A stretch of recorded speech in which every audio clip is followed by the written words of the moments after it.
예언자가 있었어요.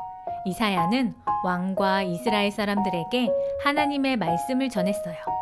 하나님을 사랑해야 해요. 힘없는 이웃을 아끼고 도와주어야 합니다.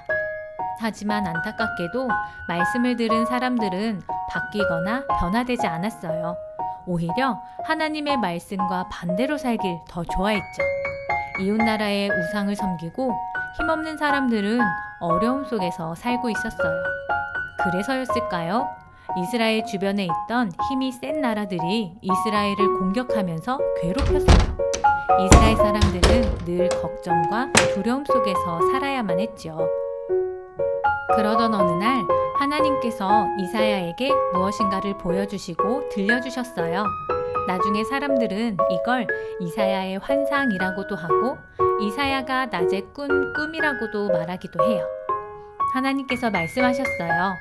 어둠 속에서 고통받던 사람들에게 어둠이 사라질 것이다. 죽음의 그림자가 드리운 땅에 사는 사람들에게 빛이 비칠 것이다.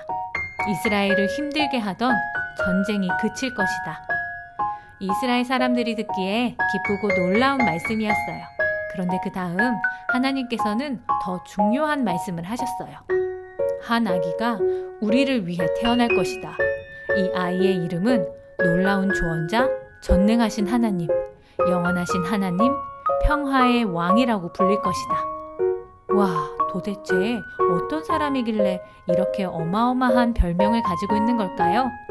이사야는 갓 태어난 아기에게 붙이기에는 너무 어렵고 너무나 다양한 이름을 이야기해요.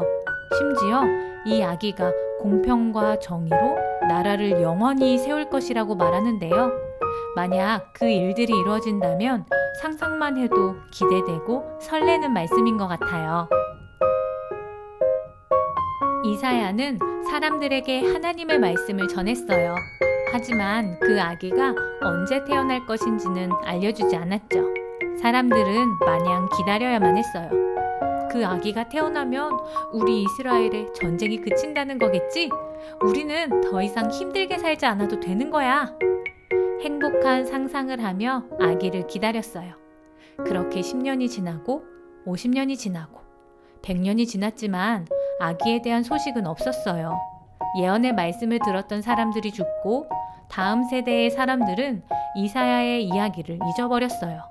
그리고 더 이상 이사야가 이야기했던 아기에 대해 기대하지 않았죠. 그런데 여러분, 이사야가 예언한 지 600년이라는 긴 시간이 지난 뒤 무슨 일이 벌어졌는지 알아요? 약속된 아기, 바로 아기 예수님이 태어나셨어요.